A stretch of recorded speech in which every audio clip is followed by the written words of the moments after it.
ప్రియమైనటువంటి దేవుని వల్లరా, దేవుని దృష్టికి మనం ఇష్టలుగా బ్రతుకుతే దేవుడు మనకు ఎలా చూస్తాడు, దేవుడి దగ్గర నుండి వచ్చే సహాయము గాని ప్రతిఫలము గాని ఎలా ఉంటుందో ప్రియులారా, బైబిల్ గ్రంథముల నుండి ఒక మంచి మాటని చదువుకుందాము. ఆ మాట ఎక్కడ ఉంటదంటే ప్రియులారా, ప్రసంగి గ్రంథము 2వ అధ్యాయము 26వ వచనం. ప్రియులారా, ఏలయనగా దైవ దృష్టికి మంచివాడుగా ఉండువానికి దేవుడు జ్ఞానమును తెలివిని ఆనందమును అనుగ్రహించును. అయితే దైవ దృష్టికి ఇష్టడగు వానికి ఇచ్చుటకై ప్రయాసపడి పోగు చేయు పనిని ఆయన పాపాత్మునికి నిర్ణయించును. చాలండి. ప్రియమైనటువంటి దేవుని వల్లారా, ఇక్కడ మనకు 2 విషయాలు కనబడుతూ ఉన్నాయి. దేవుని దృష్టికి మనము మంచివారుగా ఉండాలట. మనం దేవుని దృష్టికి ఎలాంటి వారుగా ఉండాలమో చెప్పండి? మంచివారుగా ఉండాలి. ఎవరైతే దేవుని దృష్టికి మంచివారుగా ఉంటారో, మంచివారుగా పిలువబడతారో, అటువంటి వారిని దేవుడు జ్ఞానము అనుగ్రహిస్తాడు. 2వదిగా వివేకం అనుగ్రహిస్తాడు. 3వదిగా ప్రియులారా, ఆనందమును దేవుడు అనుగ్రహిస్తాడు.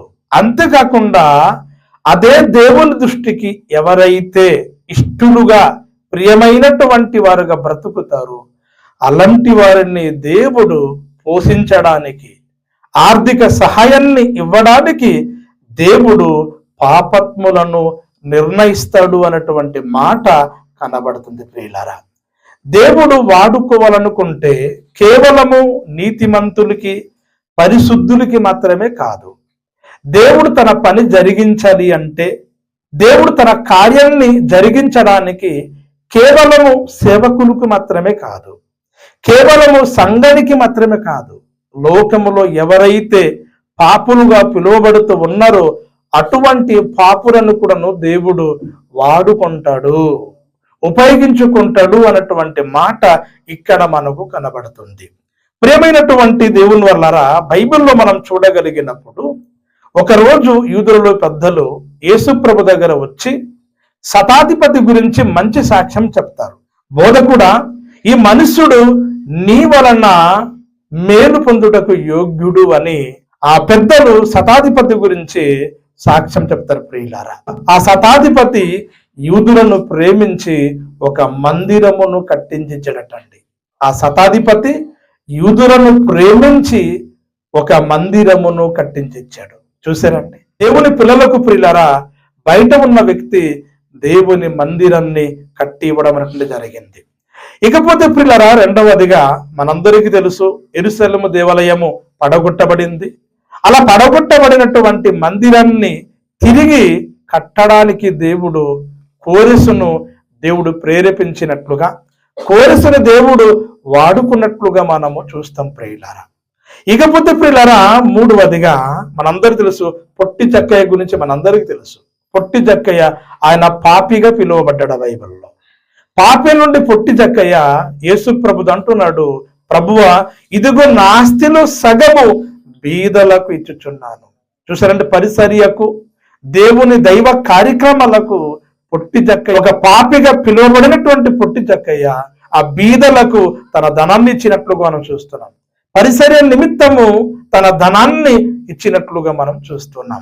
ఇక్కడ అదే మాట మనకు కనబడుతుంది. ఎవరైతే దేవుని దృష్టికి ఇష్టలుగా బ్రతుకుతారో అలాంటి వారిని సహాయం చేయడానికి, ఇవ్వడానికి ఎలాంటి వారిని దేవుడు వాడుకుంటాడు అంటే ప్రియులారా, లోకములో పాపులను దేవుడు వాడుకుంటాడటండి. గనుక ప్రియమైనటువంటి దేవుని వల్లరా, దేవుడు ఒక సేవకుని పోషించాలి అన్నా, ఒక సేవకుని ఒక పరిసర్యను ఉన్నతంగా నడిపించాలి అంటే కేవలం పరిశుద్ధులకు మాత్రమే దేవుడు వాడుకోడు, కేవలం సేవకులకి మాత్రమే వాడుకోడు, కేవలం క్రైస్తువులకి మాత్రమే వాడుకోడు, అన్యజనులను కూడా దేవుడు వాడుకుంటాడు. ఈ లోకములో నీచులుగా పాపులుగా పిలువబడినటువంటి వారిని కూడాను దేవుడు వాడుకుంటాడు. దేవుడు అటువంటి వారిని నియమిస్తాడు అని దేవుని లేఖనాలు సెలవిస్తూ ఉన్నాయి. కనుక ప్రియమైనటువంటి దేవుని వల్లారా, మనము దేవుని దృష్టికి ఇష్టలుగా బ్రతకాలి.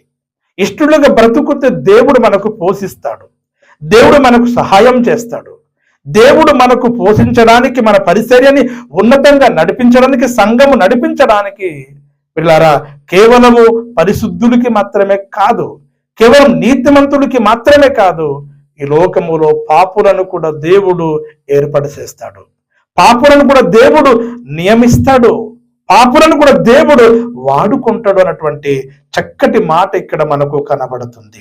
ఇకపోతే పిల్లరా సామెతల గ్రంథములోనే 13వ అధ్యాయము 22వ వచనం కూడా చదవండి. చాలా అద్భుతంగా, చాలా బాగుంటుందండి మాట. సామెతల గ్రంథము 13వ అధ్యాయము 22వ వచనం చదవండి పిల్లరా. చాలా అద్భుతమైనటువంటి మాట అక్కడ కనబడుతుంది. మంచివాడు తన పిల్లలను ఆస్తికర్తలుగా చెయ్యును, పాపాత్ముల ఆస్తి నీతిమంతులకు ఉంచబడును. ప్రియమైనటువంటి దేవుని వర్లరా, మంచివాడు అంటే మనము మంచి తల్లిదండ్రులుగా ఉండాలట. మంచివాడు తన పిల్లలను ఆస్తికర్తలుగా చేస్తాడు. కానీ ఈరోజు చాలా మంది పిల్లరా పేరుకు మాత్రమే తల్లిదండ్రులు, పేరుకు మాత్రమే పిల్లలకు అంటున్నారు, కానీ ఆ పిల్లల్ని అనాథులు చేస్తూ ఉన్నారు, ఆ పిల్లల్ని గాలిలో వదిలేస్తూ ఉన్నారు, ఆ పిల్లలు ఎట్టు లేకుండా మారిపోతూ ఉన్నారు. మంచి తండ్రి వారి కడుపున పుట్టినటువంటి పిల్లలకు ఆస్తికర్తలుగా చేస్తాడు. అంతేకాకుండా పిల్లరా కింది వాక్యం చదవండి, పాపత్ముల ఆస్తి నీతిమంతులకు ఉంచబడును. ఎవరైతే నీతిమంతులుగా బ్రతుకుతారో, ఎవరైతే దేవుని దృష్టికి ఇష్టలుగా బ్రతుకుతారో, ఎవరైతే దేవుని దృష్టికి పరిశుద్ధులుగా పవిత్రులుగా బ్రతుకుతారో, నీతిమంతులను పోషించడానికటండి, నీతిమంతుల పరిసరాన్ని నడిపించడానికి, నీతిమంతుడిని ఏ కొదువ లేకుండా, ఏ కొరత లేకుండా నీతిమంతులు ఉన్నతంగా పరిచర్య చేయడానికి దేవుడు ఎవరిని నియమిస్తారో తెలుసండి? పాపాత్ములను దేవుడట నియమిస్తాడట అండి. పాపాత్ములను దేవుడు